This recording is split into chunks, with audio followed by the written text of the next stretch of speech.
Hello, glorious families. I welcome you all to today's chapter of the day. So, today's chapter is going to be in the book of Job. Book of Job is, I would say, is my favorite book of the Bible. There is a lot of reason, and I'm going to let you know as time goes on. So, this is going to be like a series. We're going to be doing chapter 1 today, tomorrow, 2, 3, 4. That's how we're going to end the book of Job. We'll do the whole book of Job. Each day will be each chapter. So today is going to be chapter 1. Now, this is going to be, I want this to be a practical thing. Please do not leave it for me. We are all going to, if you have to come across this video and you are able to watch at least 2 minutes from this video, please make sure you pen something down. What do you understand by this chapter? What insight has it given you? Like, are you inspired by anything? Please do share. Don't be selfish. Watch and share something, please.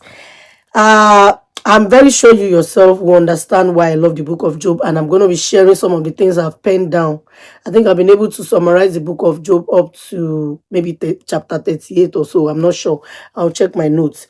But I'm not going to be sharing what I thought today, but I'll let you know, of course, what I understand by what I read. But I penned some things down and I'll be sharing that to you maybe later, because I need to go pick my children. But let's do this now. Job and his family. Job and his family. So that's what one of the headlines of chapter 1. There was a man in the country. There was a man in the country of Uz named Job. He was a man of complete integrity who feared God and turned away from evil. He had 7 sons and 3 daughters. His estate included 7,000 sheep and goats, 3,000 camels, 500 yoke of oxen, 500 female donkeys, and a very large number of servants. Job was the greatest man among all the people of the East. Verse 4. His sons used to take turns having banquets at their homes. That's how much they were. They would send an invitation to their 3 sisters to eat and drink with them. Whether a round of banqueting was over, whenever a round of banqueting was over, Job would send for his children and purify them, rising early in the morning to offer burnt offerings for all of them. So after he must have call them together and do some cleansing, because during the course of the banqueting, the course of the celebration, it is possible they had said some foul languages, or they had committed some sins, or they had done something that they were not meant to do. In the midst of while the party was going on, they might have uttered some statement, they might have done some things wrong. So that is the essence of Job, purifying them, trying to make sure all is well, they have not committed sins, because he is a very careful man. So that early in the morning also, even after he had done that yesterday after the banquet, he will still wake up the following day early in the morning, offer some burnt offering just for the cleansing again, to please God. Let's follow this story through. So, and then rising in the morning to offer burnt offerings for all of them, for all the children. For Job thought, perhaps my children have sinned, having cursed God in their hearts. Perhaps maybe they have committed any sin, and they have done anything or said anything against God during the course of celebration. This was Job's regular practice. Now, this is a righteous man. Let's move on to the next verse 6.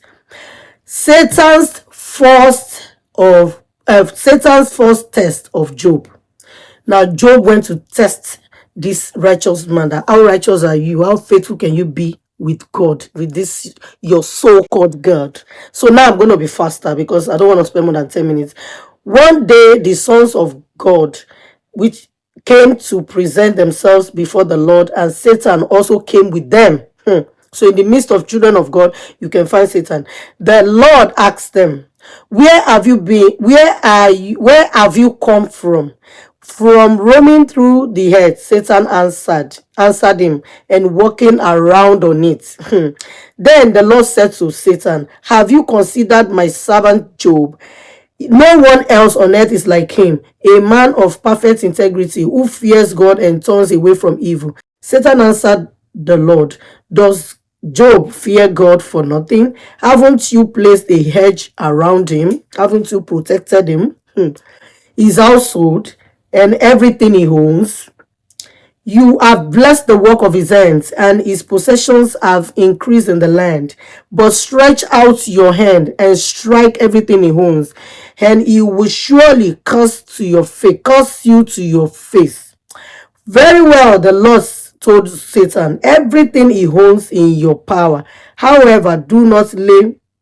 He said, very well, everything he owns is in your power. However, do not lay a hand on Job himself. So Satan left the Lord's presence. So God granted Satan to go ahead and tempt Job, or to go ahead and do whatever that he trusts Job.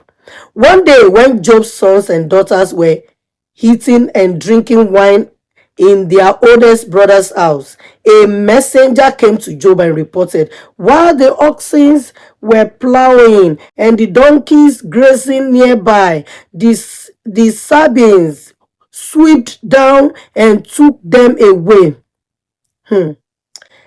They struck down the servants with the sword, and I alone have escaped to tell you. So all of his oxen were swooped off. He was still speaking when another messenger came and reported, God's fire fell from heaven. It burned the sheep and the servants and devoured them, and I alone have escaped to tell you. So another servant brought the news of all the sheep and the servants have been devoured, have been killed. Then another one. That messenger was still speaking, not even done, when yet another came and reported, the Chaldeans formed three bands, made a raid on the camels, and took them away. They struck down the servants with the sword, and I alone have escaped to tell you. So another one brought another sad news. All of his bands, his three bands, all of his servants have been struck down. That's another loss. Then another loss came again. He was still speaking when another messenger came and reported, your sons and daughters were eating and drinking wine in their oldest brother's house. Suddenly, a powerful wind swept in from the desert and struck the four corners of the house.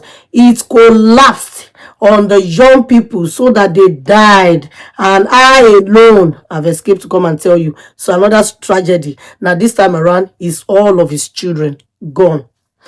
Then Job stood up at this point, because he has not even taken breath from the sad news, then another sad news, then yet another sad news. And the worst one was the one that consumed all of his children. I think 10 sons and 3 daughters. Now it says, verse 20. Then Job stood up, tore his robe, and shaved his head. He fell to the ground and worshipped, saying, naked I came from my mother's womb, and naked I will live this life. The Lord gives, and the Lord takes away. Blessed is the name of the Lord. Verse 22. Throughout all this, Job did not sin or blame God for anything. Now, this is 9-10 minutes. So, what do you think about this story? Do you know that after all of this tragedy, one thing was mentioned? Job never sinned. Job never said, God, why me? I did cleansing. I did this, I did that. How? But guess what? Satan caused all this, right? He made this happen. He went to ask God for permission. Let me deal with him. When I deal with him, he's going to run away from you. He's going to curse you. But guess what? Job did not curse God. Job did not say any sinful words. Rather, He worshipped. He said, God gives and God take. I don't want to believe God gives us children for him to take it away, take them away. What do you think about this story? We move on to chapter 2 tomorrow. Hey, watch out. Love you all. Bye.